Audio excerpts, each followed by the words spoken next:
अलीज़े जब ताबिश से कहती है कि तुम्हारी जॉब की तो बहुत अच्छी गुड न्यूज़ है, मैं चाहती हूँ कि हम दोनों मॉम एंड डैड के घर जाएं और ये गुड न्यूज़ खुद ही सुनाएं।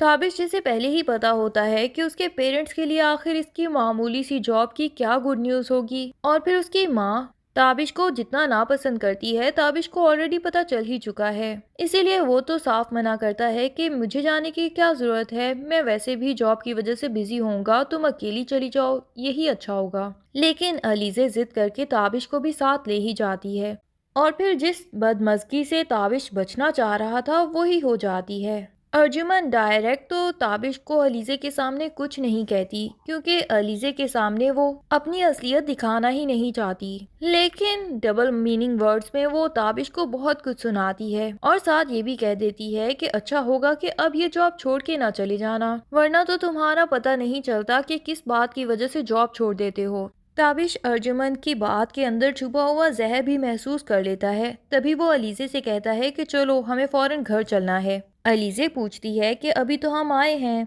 इतनी जल्दी वापसी का प्लान क्यों कर लिया। लेकिन ताबिश उसे गुस्से से कहता है कि मेरे साथ घर चलना है तो चलो, वरना बेशक यहाँ बैठी रहो, मैं घर जा रहा हूँ। अब अलीज़े को ताबिश का ये बदला हुआ मूड समझ नहीं आता, लेकिन वो ताबिश के साथ घर चली जाती है, और घर आते साथ ताबिश से पूछती है कि आखिर ये क्या मामला था। मेरे मॉम एंड डैड को कितना इंसल्टिंग महसूस हो रहा होगा कि हम उनसे मिलने गए और यूं वापस आ गए। ताबिश अलीज़े से कह देता है कि फ़िलहाल इस मौजू पे मुझे कोई बात नहीं करनी, लेकिन अलीज़े भी पीछे पड़ी रह जाती है और कहती है कि मुझे अभी के अभी इस मौजू पे ही बात करनी है। तुम आखिर मेरी मॉम के साथ इतनी बदतमीज़ी से क्यों पेश आए? ये वो ताबिश तो नहीं है जिससे मैंने मोहब्बत की थी, वो यूं बिला वजह मेरे घर वालों की इंसल्ट तो नहीं करता था।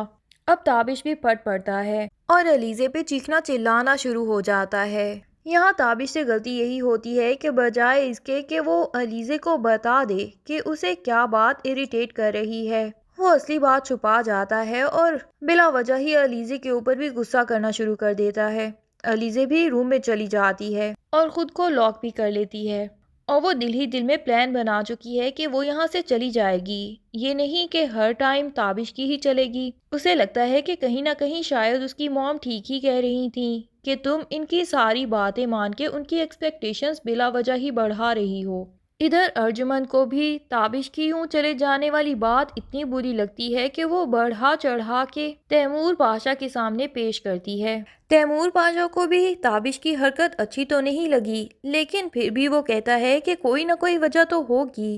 पर अर्जुमन कह देती है कि मुझे तो इस रिश्ते का कोई फ्यूचर नजर नहीं आता, अच्छा यही होगा कि इस रिश्ते को यहीं पे ख़त्म कर दिया जाए। पर तैमूर पाशा कह देता है कि मैं जल्दबाजी में और जज्बाती होकर कोई फैसला लेना नहीं चाहता, और फिर ये अलीज़े की पसंद की शादी है, मैं यूँ उसे फोर्स करके उसकी डिवोर्स नहीं दिलवाना चाहता। अगर वो ये रिश्ता निभाना चाहती है तो तुम्हें आखिर क्या प्रॉब्लम है, ये मुझे समझ नहीं आती। दूसरी तरफ तैमूर पाशा राबिया को कॉल करके कह देता है कि मैं चाहता हूँ सालार और सजल की शादी अब जल्दी तय कर दी जाए। राबिया भी यही चाहती है कि सजल को अब जल्दी उसके घर का कर दे। वो तो तैमूर पाशा की बात पे खुश हो जाती है और उसे कहती है कि मैं सजल और रमशा से मशवरा करके आपको जल्द ही कोई तारीख बताऊंगी। अब जब रमशा को ये बात पता चलती है कि इनकी शादी की तो तारीख भी पक्की हो रही है, तो उसे समझ नहीं आता कि आखिर ऐसा क्या करे कि इस शादी को थोड़ा तो पोस्टपोन कर सके। आखिर इतनी जल्दी में वो कैसे सालार के दिल में सजल के लिए नफरत पैदा कर सकती है। अभी तो वो सजल की मोहब्बत में इतना अंधा है कि उसे रमशा की लगाई हुई कोई भी शैतानी असर ही नहीं करेगी।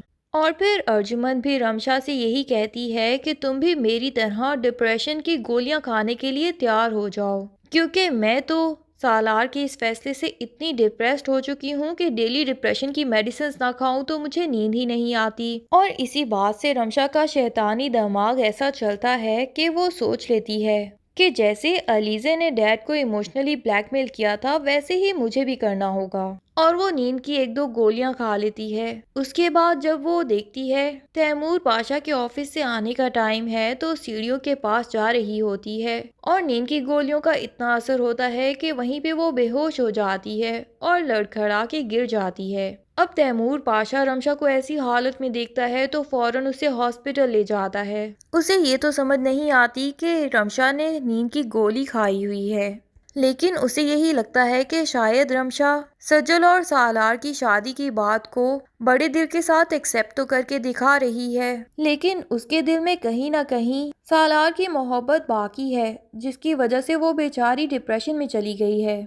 उसे रमशा की बहुत फिक्र हो जाती है और वो राबिया से भी यही कहता है कि मुझे लगता है कि रमशा हमारे इस फैसले से खुश नहीं। मैं चाहता हूँ कि रमशा खुशी खुशी इस शादी को एक्सेप्ट करे। बेहतर यही होगा कि हमें ये शादी कुछ दिनों के लिए रोक देनी चाहिए। सालार को तो बहुत बुरा लगता है कि ये उसकी खुशी में आखिर रमशा कहाँ से अंदर आ गई, लेकिन सज्जल खुद भी रमशा को यूं उदास देख के ये शादी नहीं कर सकती। वो तैमूर पाशा के इस फैसले में दिल से शामिल होती है कि हमें ये शादी पोस्टपोन कर देनी चाहिए और बेहतर तो यही होगा कि पहले रमशा के लिए कोई अच्छा लाइफ पार्टनर ढूंढ के उसकी शादी की जाए, तभी मुझे अपनी शादी की सही खुशी महसूस होगी।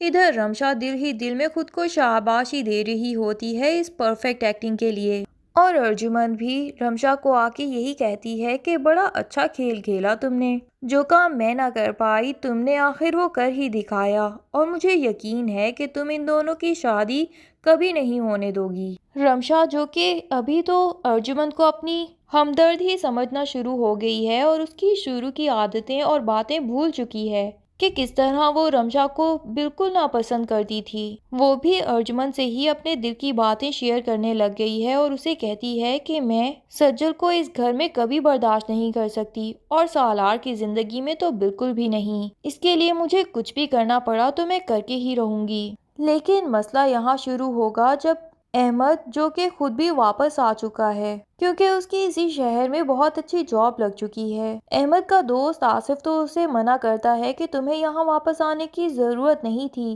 तैमूर पाशा को अगर पता चल गया तो वो तुम्हें जेल भिजवाए बगैर छोड़ेगा नहीं। लेकिन अहमद कहता है कि तैमूर पाशा तो इतना बिजी इंसान है, उसके पास इतना वक्त कहाँ होगा कि वो मेरे बारे में ही सोचता रहे, और वो तो टेंशन फ्री होके इस शहर में दोबारा घूमना फिरना शुरू कर देता है और अपनी जॉब भी शुरू कर देता है। लेकिन साथ के साथ उसे रमशा पे भी गुस्सा आता है कि उसने बिला वजह ही मुझे अपनी ही नजरों में मुजरिम बना दिया कि मैं यहाँ पे आजादी से घूम फिर भी नहीं सकता और मुजरिमों की तरह इधर उधर भागता फिर रहा हूँ। रमशा को सबक सिखाने के लिए वो सोच लेता है कि पहले तो मैं इसी अर्जुमन को सबक सिखा के रहूं, और वो उसे एक पार्सल भेज देता है जिसमें सारी डिटेल्स लिखी होती हैं। उसकी अहमद को की गई कॉल्स के रिकॉर्ड्स भी होते हैं, और अहमद को जब वो मिलके रमशा को फंसाने का प्लान कर रही थी तब उसने फोटोग्राफ्स भी बना ली थी। ये सब वो अर्जुमन को भेज देता है। अर्जुमन पार्सल देखती है तो खोल के उसको देखना शुरू कर देती है, लेकिन ये सब देख के उसके एकदम से रोंगटे खड़े हो जाते हैं और वो फौरन से पहले शुक्र अदा करती है कि किसी और ने नहीं देख लिया और इस पार्सल को जला देती है। अहमद ने अपना नया मोबाइल नंबर भी अर्जुमन के लिए लिखा होता है कि मुझे यहाँ पे कांटेक्ट कर लेना अगर तुम ये नहीं चाहती कि ऐसे का एक और पार्सल तुम्हारे हस्बैंड के पास जाए। अब अर्जुमन अहमद को कॉल करती है तो रमशा इन दोनों की बातें सुन लेती है। अर्जुमन अहमद से यही कहती है कि तुम इस रमशा को इस घर से निकालने का बंदोबस्त कर लो तो मेरी शर्त अभी भी वहीं पे कायम है, मैं तुम्हें पूरा इनाम दे दूंगी। रमशा जब ये देखती है कि ये अर्जुमन एक तरफ मेरे थ्रू सज्जल को इस घर से निकालना चाहती है और दूसरी तरफ मुझे भी इस घर से निकलवाना चाहती है, यानी वो सिंसियर तो मेरे साथ भी नहीं है, तब रमशा सोच लेती है कि इस अर्जुमन के ऊपर तो एतबार नहीं किया जा सकता। अब वो सज्जल की शादी तो शायद इजीली होने दे, लेकिन इस अर्जुमन को कैसे बदला लेगी ये सब जानने के लिए ड्रामे की अगली एपिसोड्स का इंतजार कीजिए। तब तक के लिए अल्लाह हाफिज। वीडियो पसंद आए तो लाइक एंड कमेंट जरूर कर दें और चैनल को सब्सक्राइब करना ना भूलिए।